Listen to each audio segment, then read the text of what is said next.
আসসালামু আলাইকুম ওয়া রাহমাতুল্লাহি ওয়া বারাকাতুহু। বন্ধুরা, আজ আমি আপনাদের সামনে এমন একটা দোয়া পড়ব যে দোয়াটা গ্যারান্টি আমাদের নবী হযরত মুহাম্মদ মুস্তাফা সাল্লাল্লাহু আলাইহি ওয়াসাল্লাম দিয়েছেন যে ব্যক্তি এমন কোনো রোগীর উপর এই দোয়া 7 বার পড়বে, যদি ওই রোগে ওই ব্যক্তির মৃত্যু লেখা না থাকে তাহলে ইনশাআল্লাহ আল্লাহ তাবারক তাআলা ওই ব্যক্তিকে ওই রোগ থেকে মুক্তি দান করবেন।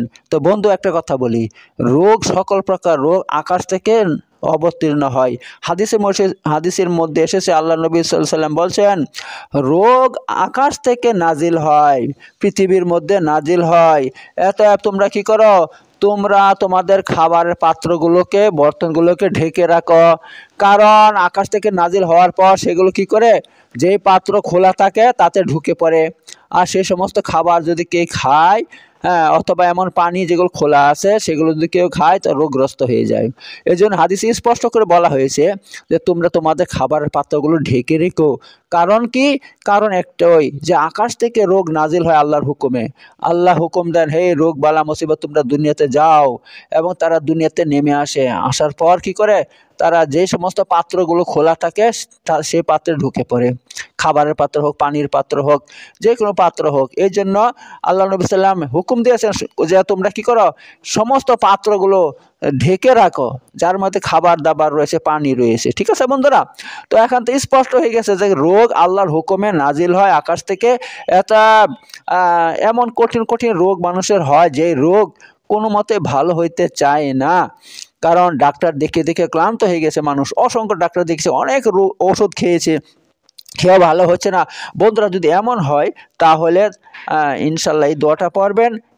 কারণ রাসূল সাল্লামের এটা বলা দোয়া, এটা তিনি এ দোয়াটা কোন কোন হাদিস আছে সেটা আমি বলবো, হাদিসের নম্বর দিয়ে দিব। চলুন এখন আমি সেটাই বলবো। ইমাম আবু দাউদ এবং ইমাম তিরমিজি হযরত ইবনে আব্বাস থেকে বর্ণনা করছেন যে আল্লাহ রাসূল সাল্লাল্লাহু আলাইহি ওয়াসাল্লাম বলছেন, কি বলছেন? আল্লাহ নবী সাল্লাল্লাহু আলাইহি ওয়াসাল্লাম বলছেন যে ওই ব্যক্তি যার এমন কঠিন রোগ হয়ে গেছে, যখন তাকে দেখতে কেউ যায়, কেউ দেখতে যায়, রোগী অনেক সময় রোগী দেখতে যায় না, অনেকে মানে আত্মীয়র বাড়িতে যায় যে অমুকে কঠিন রোগ হয়ে গেছে, বিছানায় পড়ে আছে। যদি আপনি দেখতে যান তো ওই রোগী আল্লাহ নবী সাল্লাম এই কথা বলে দিয়েছেন, ওই রোগী যে রোগে তার মৃত্যু লেখা নেই, আল্লাহ মৃত্যু লেখেননি, তাহলে এমন রোগীর কাছে বসে যদি আপনি 7 বার এই দোয়াটা পড়েন, তাহলে আল্লাহ তাআলা ওই ব্যক্তিকে এই রোগ থেকে কি করবেন? শান্তি দান করবেন। আর সেই দোয়াটা হচ্ছে এই, আসআলুল্লাহাল আজিম রব্বাল আরশিল আজিম আইয়াশ ফিয়াক আসআলুল্লাহাল আজিম রব্বাল আরশিল আজিম আইয়াশ ফিয়াক। এই দোয়াটা কোথায় বর্ণিত আছে, কোন কিতাবে আছে সেটা বলে দিয়েছি, সুনানে আবু দাউদ, কিতাবুত তিব, কিতাবুল জানাইজ, বাব আর দোয়াউ লিল মরিজি ইনদাল ইয়াদাহ।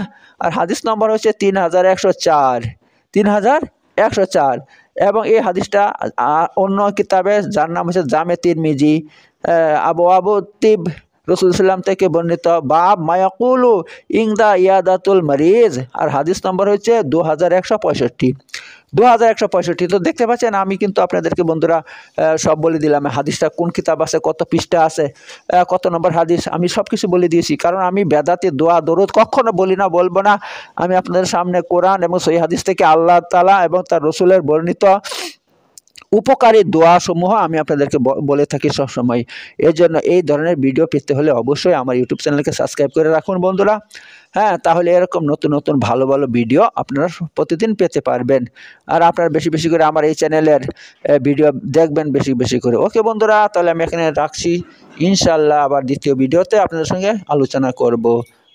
আসসালামু আলাইকুম ওয়া রাহমাতুল্লাহি ওয়া বারাকাতুহু।